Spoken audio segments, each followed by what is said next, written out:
Bonsoir les amis, content de vous retrouver pour une nouvelle vidéo pour le quintet de demain.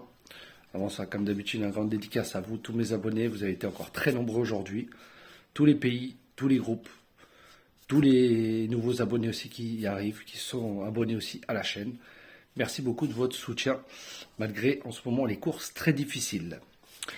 Alors on va revenir sur la course d'aujourd'hui, mais avant, je vous avais dit que le petit journal changerait. Il va changer à partir des courses pour mardi. Ne vous inquiétez pas, hein, demain, tout devrait être fini. Donc, il n'y aurait pas de soucis. Et pour les pics 5, ça sera dorénavant toujours après la vidéo du quintet. Allez, on est parti. C'était la course d'aujourd'hui, le dimanche 21 avril à Auteuil.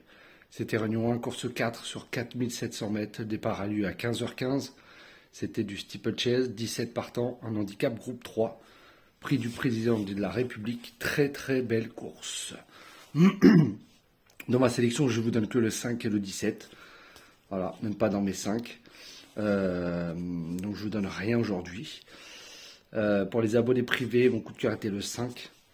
Voilà, et mon coup de cœur le 14, n'est pas là. Mon outsider, pardon. Et les favoris n'ont pas répondu présent. Voilà, c'était une très très belle course quand même si on n'a pas eu quelque chose dans notre sélection. Allez, on est parti pour demain, début de semaine. On va essayer de retrouver cette Formule qui nous fuit depuis un petit moment. Alors, ça sera le lundi 22 avril à Bordeaux-le-Bouscat. Réunion 1, course 2 sur 1900 mètres. Un handicap divisé classe 2. Il y aura 16 partants. En tête de ma sélection, je vous ai mis le 14 African Grey de Tony Picon. Deuxième récemment sur le parcours, hein, en terrain très lourd, devancé par Laris qui retrouve. Avec Tony Picon, c'est 3 sur 4. Parcours 4 sur 4, hein, il adore Bordeaux. Arrive bien en forme, même si le terrain sera plus sec cette fois-ci. Voilà, mais avec le bon parcours, il a une très belle pointe de vitesse. Et là, ce ne sera pas bon terrain. Voilà, il aura séché, mais je pense que dans ses aptitudes, il n'y a pas de souci. Ensuite, j'ai mis le 10, Morphe One de Marvin Grandin. Sur le gazon, 80% de réussite. Dans les quintés, c'est 50%. Alors lui, il va adorer le terrain. Il a déjà couru, 100% de réussite. Confié à Marvin Grandin qui s'en sert à merveille. 2 sur 3, il va découvrir le parcours, mais se monte très facilement. La dernière fois, c'était avec Michael Barcelona. Voilà, il a fini deuxième, devancé par Trabuco. Hein. Je pense que demain, c'est une très bonne base pour vos jeux. Ensuite, j'ai mis le 12, Royaumont de Christian Desmureaux. Alors à Bordeaux, 1 sur 1, donc 100% de réussite. Avec les œillères australiennes, ce qui est bénéfique, 57%. On n'insiste pas pour rien hein, dans l'entourage d'échapper. Surtout qu'il effectue un long déplacement.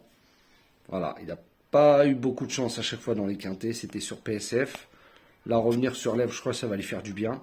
Il est confirmé dans les quintés. Avec le bon parcours, il peut intégrer les places à belle cote. Ensuite, j'ai mis le 11, Paco de Mademoiselle Marilyn Héon. Alors, très régulier, le parcours, il adore, 67%, confirmé à droite et sur le gazon, 80%. Bon numéro de corde, et avec Marilyn Héon, c'est 100% de réussite. Il est rallongé cette fois, mais a été préparé pour. Voilà, il peut jouer les belles places. Voilà, j'adore ce cheval. Ensuite, le 6, Mon Ouragan de Jean-Bertrand Beckham. Alors, confirmé dans ce terrain, 91% de réussite. Entraînement Jean-Claude Rouget redoutable, surtout avec ce jockey. Hein. Ils ont l'habitude de courir ensemble. Ils font des malheurs, surtout dans le sud-ouest. Alors, c'est son premier quintet. Voilà, il n'a pas encore réussi à Bordeaux, il a déjà tenté sa chance. Il va avoir le 15 à la corde, ce qui peut être un hic. Mais voilà, on est obligé de le garder. Hein. Il a fini quand même deuxième derrière Wally. Hein, ce qui n'est pas rien. Il court il court qu'à bon escient, pardon. Moi, je pense qu'il faut se méfier de lui, malgré le mauvais numéro de corde.